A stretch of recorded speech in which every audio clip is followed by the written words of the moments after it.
Estamos de volta para continuar nosso conhecimento teológico sobre esta como fazer teologia para hoje. O que você tem que ter e fazer.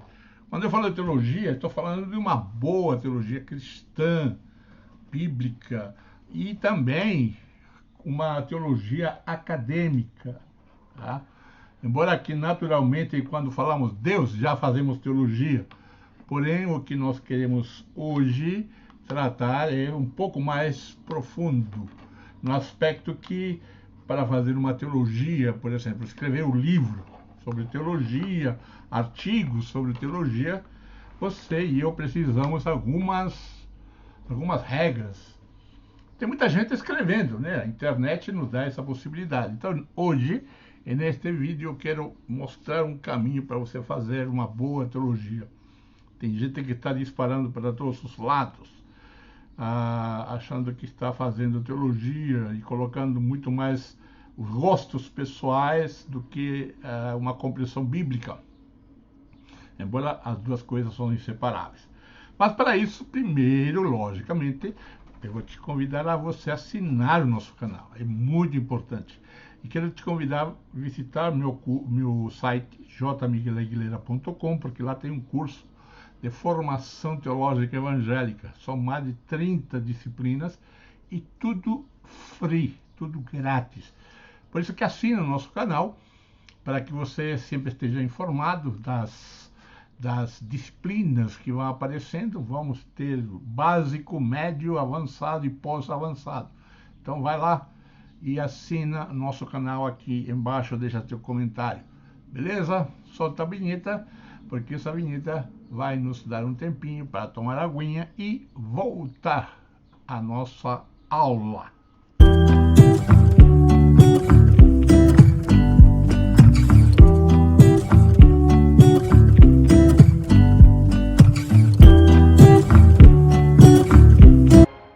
Estamos de volta. Primeira coisa, a sistemática ou a teologia sistemática e a teologia bíblica também, ela tem seus limites. Claro, o homem é finito e pecador, ele não vai falar tudo sobre Deus, sempre vai ficar coisas na gaveta para explicar, sempre haverá muita necessidade da pesquisa e de estudo. E nosso conhecimento são imperfeitos. Nós sabemos pouco sobre Bíblia, embora é muita coisa, sobre a metafísica, sobre a ciência, enfim, áreas filosóficas. Por mais que vamos estudando, vamos percebendo que o nosso conhecimento é limitado. E temos que pensar que a filosofia que nós usamos como base para elaborar a nossa sistemática, a nossa teologia, sempre é imperfeita. Por isso que eu vou colocar agora os requisitos, olha a palavra aí, os requisitos para você poder estudar ou fazer teologia, tá? Primeiro, um conhecimento profundo da Bíblia. Estou falando de teologia acadêmica, tá, gente? Não é daquela que pregamos, daquela que pregamos lá é devocional, embora tenha algumas coisas do sistema, porém mais devocional. Um conhecimento profundo da Bíblia, para que assim nós possamos pregar melhor, tá? Inclusive nas línguas originais, grego, hebraico e aramaico. Algumas pessoas, há um livro até interessante sobre o perigo da interpretação bíblica. Às vezes as pessoas usam uma palavra, né? Então o mais comum é a palavra ágape, porque existem 3 ou 4 palavras para amor, e fazem um emaranhado de interpretações naquele texto de Pedro, tu me amas, porque lá Deus ou Jesus usa 2 palavras e Pedro também usa uma palavra diferente, enfim. Talvez uma palavra não significa exegeses, né? Colocar uma palavra ali no grego hebraico não significa que está fazendo exegese, pode até estar correndo um perigo. Há palavras né? Ou melhor, a frase tem que ser interpretada toda na sua sintaxe, né? A frase completa. Então, nós precisamos de um conhecimento profundo da Bíblia, tá? Nas línguas originais, no conteúdo da Bíblia, de Gênesis e Apocalipse, tá? O fundo cultural e filosófico na Bíblia. Na minha perspectiva, eu acho que este ponto do fundo cultural e filosófico da Bíblia é que há muito relaxamento. O fundo cultural é extremamente importante, é uma condição sine qua non para primeiro eu entender como se entendiam aqueles signos, aquelas palavras, como eram interpretadas, para depois trazê-las para o século XXI. Hoje, por exemplo, você pode ver as palavras surgem diante do contexto. Alguma vez você, no século XIX, por exemplo, ou XVIII, você ouviu falar de computador, né? Então não havia, né? Mouse, né? Uma palavra em inglês, só tinha o rato lá, né?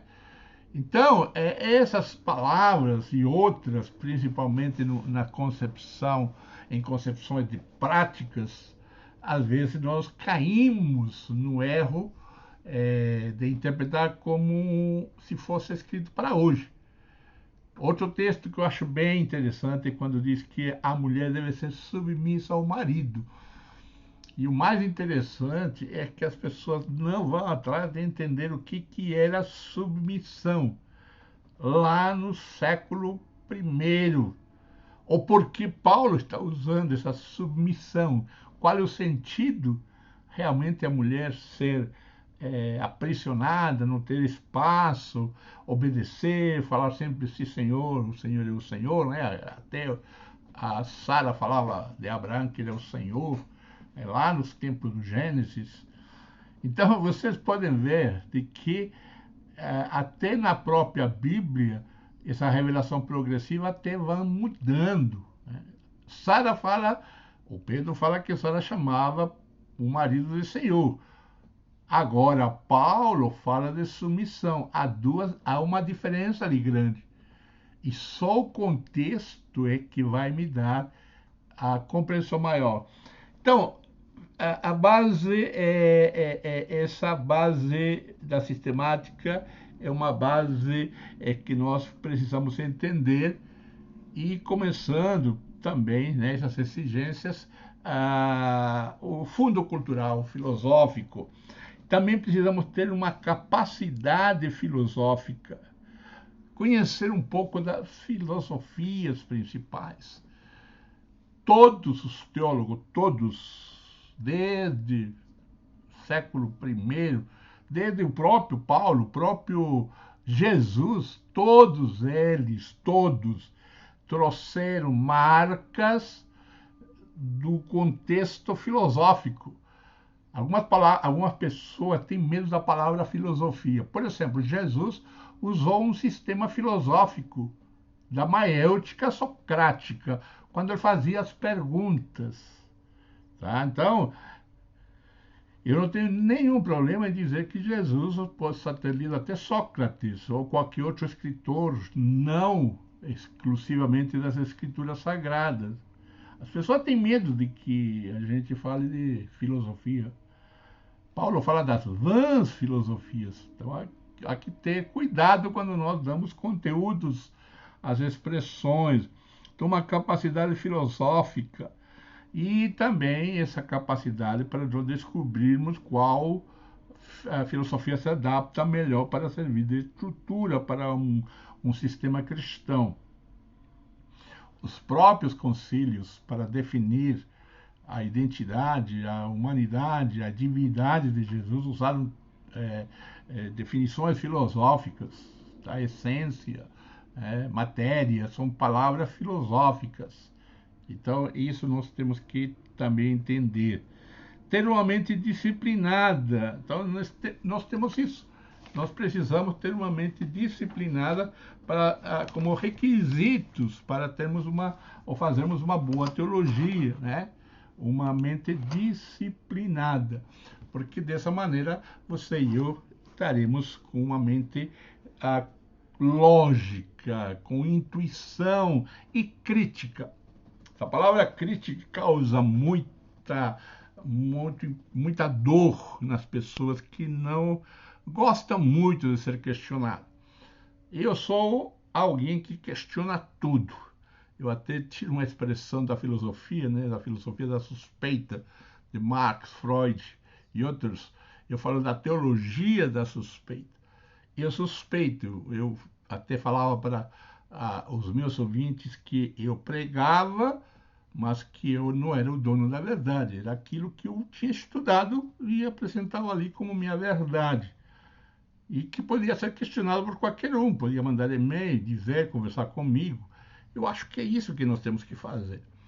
A minha interpretação não significa que a Bíblia afirma. É a minha leitura, a minha interpretação. Então, algumas pessoas falam, não, a Bíblia fala. Não, a Bíblia não fala muitas vezes. A Bíblia tem uma afirmação que você e eu interpretamos. E essa interpretação passava para frente como sendo a Bíblia. Não é Bíblia.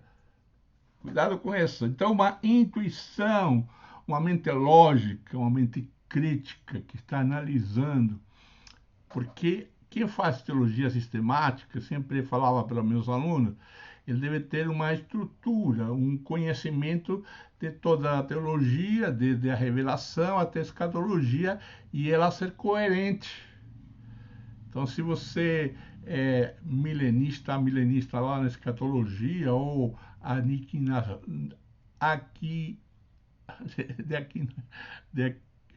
daquilo que acaba tudo, né?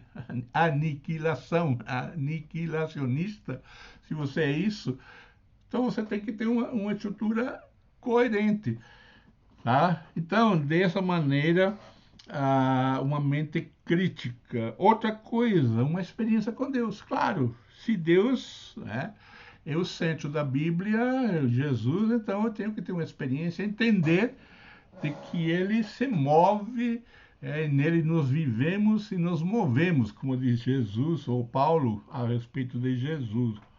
E o conhecimento da história eclesiástica, certo? O conhecimento histórico da igreja, da história do pensamento é importante, porque o que nós cremos hoje, o que você e eu definimos como evangelho, ou como palavra de Deus, como revelação, como teologia, ela tem uma história de 2000 anos. E nós somos influenciados por tudo isso.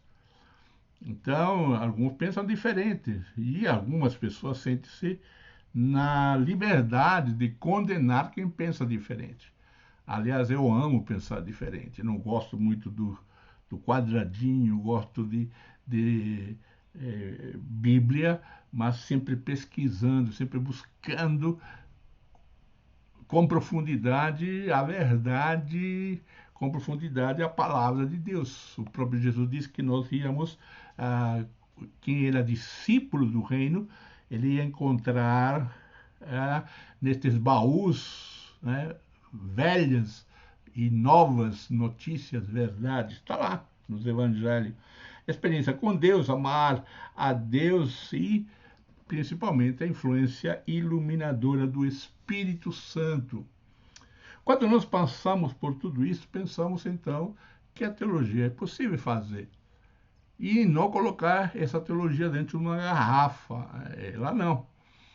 Ela é vida, fruto da Bíblia. Ou melhor, a Bíblia que é vida.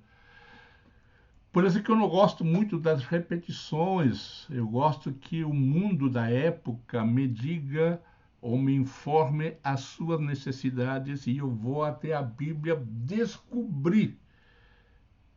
Então, essa é a minha prática teológica. Eu não parto dando receitas para quem não está com essa fome. Eu trago uma receita bíblica para a fome que existe no mundo.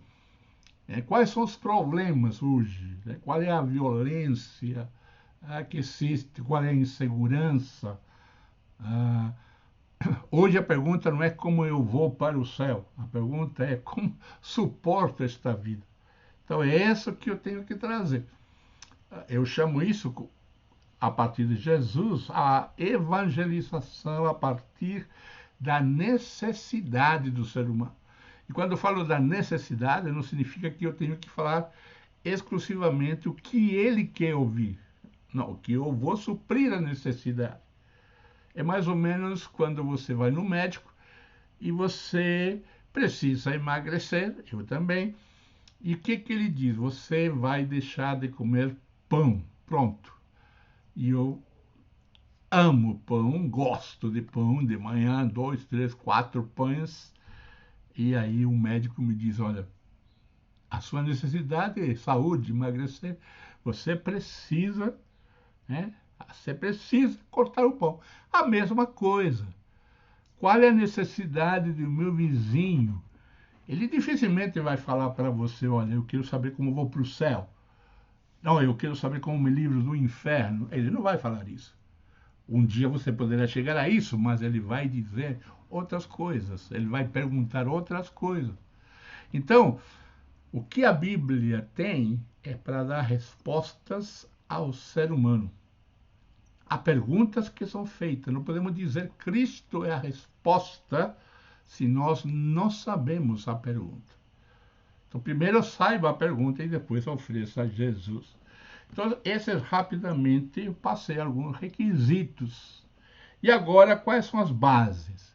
Já falei um pouquinho de requisito, mas também agora você precisa ter uma base. Uma base para construir sua teologia. Né? Nós falamos o seu conhecimento que você tem que ter. Mas também as bases da sistemática vão mais ou menos no mesmo caminho. O primeiro requisito é a base filosófica. Para ser sistemática, exige-se uma filosofia como ponto de partida e lastro. A sistemática, ou a razão, né? Quando eu falo filosofia, eu falo uso, lugar básico da razão. Né? Ela não é a fonte da teologia. E tampouco a filosofia pode ser contrária à teologia. Mas a filosofia é um instrumento para desenvolver os materiais fornecidos pela Bíblia, pela tradição e pela experiência. É como a bomba em relação à fonte. Né? Há uma fonte, depois vem uma bomba que vai explodir ou vai extrair água.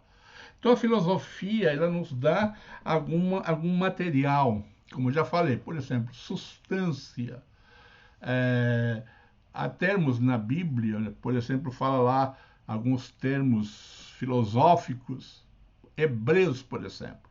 Alguns pensam, alguns escritores, comentaristas, teólogos, que o autor de Hebreus, que nós não sabemos, pode ser alguém que estava envolvido com o sistema de Platão, o mundo das ideias, né? Que é uma filosofia que existe ou existia também naquele tempo, era muito popular, muito comum.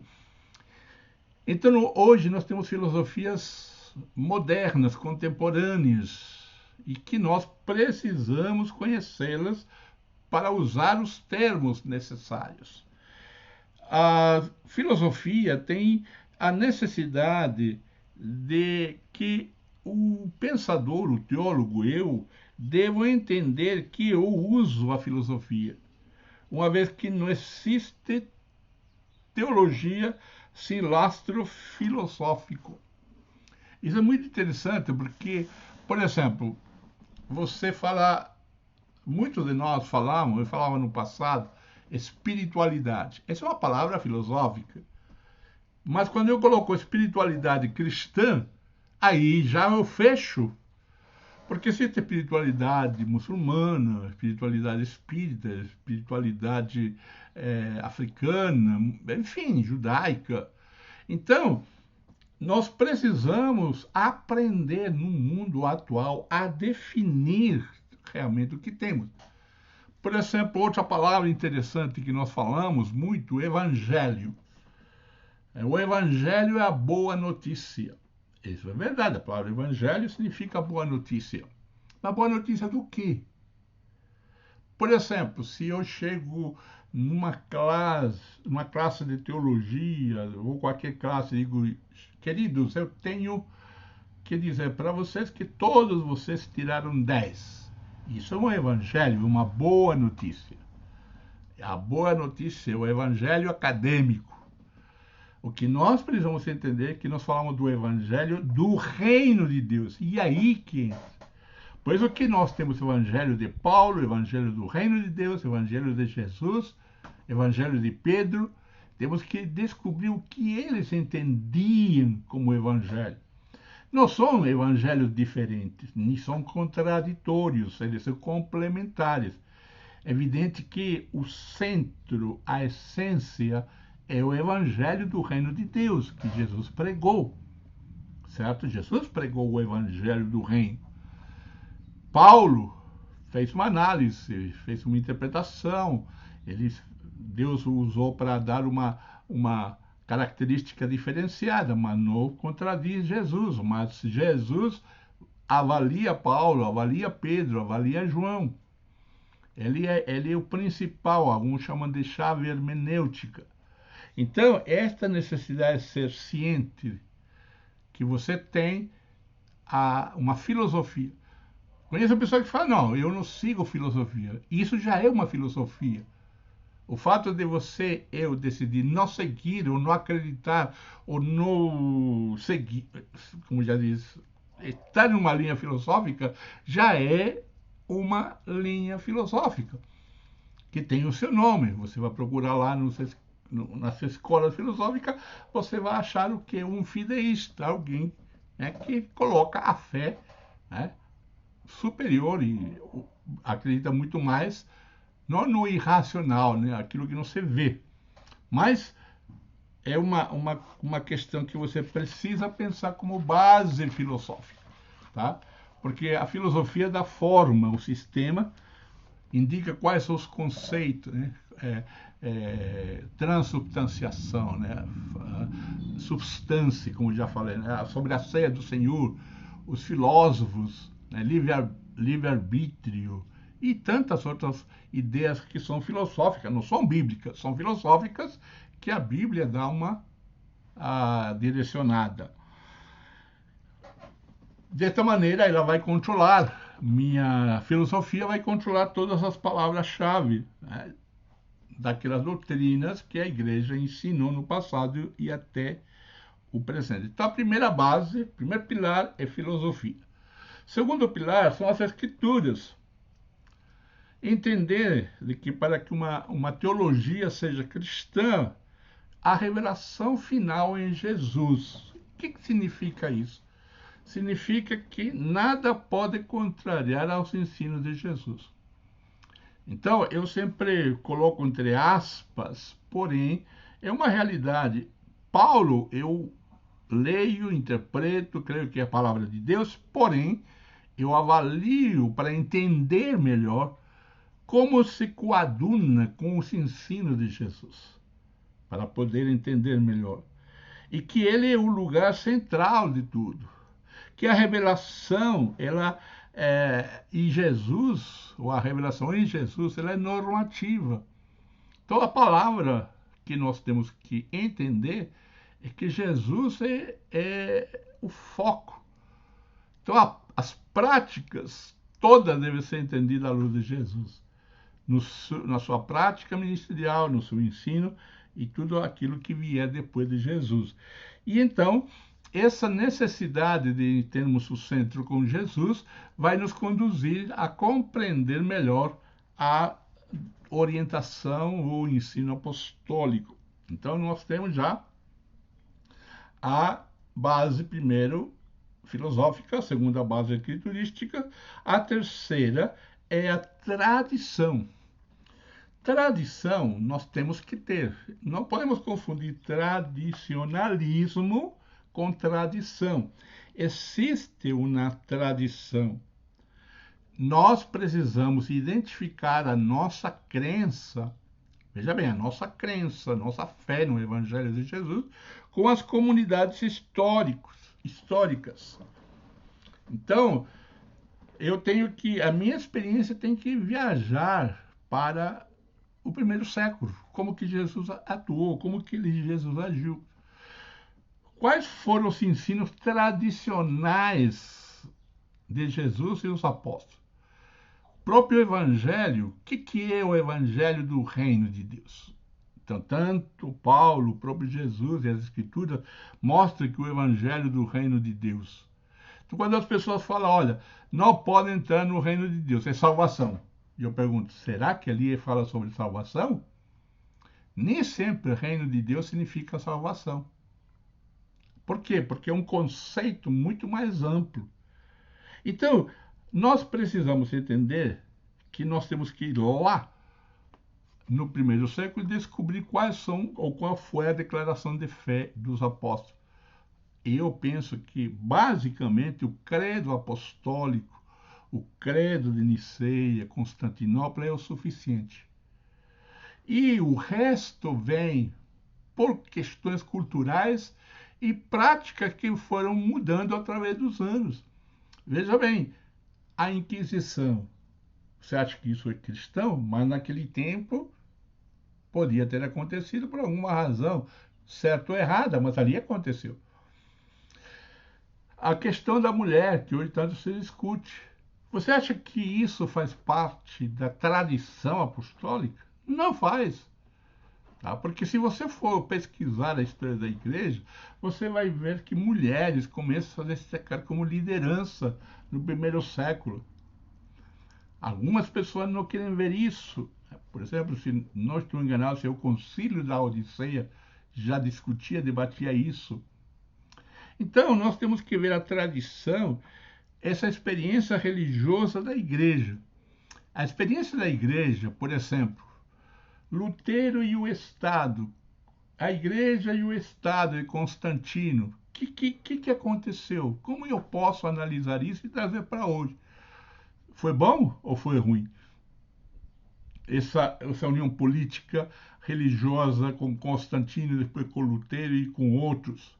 A escravidão, por exemplo. No século XVIII, XIX, a doutrina da igreja espiritual, por exemplo, ela surge por uma questão contextual. A Bíblia não fala de igreja espiritual. Né? A doutrina que a igreja tem que se separar das coisas do mundo.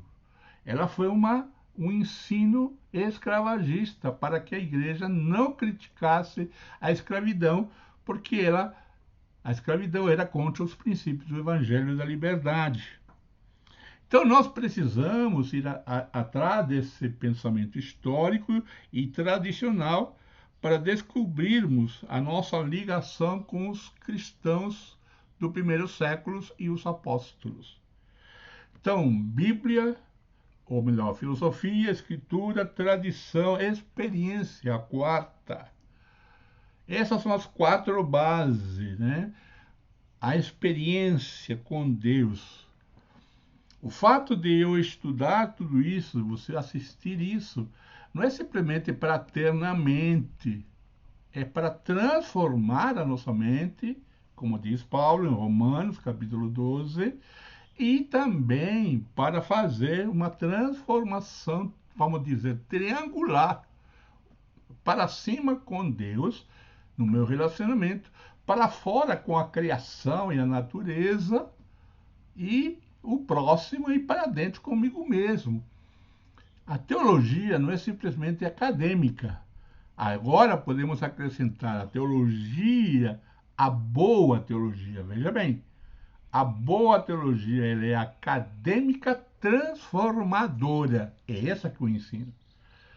Saber de que todas estas coisas, como que me servem para transformar o mundo político, social, familiar.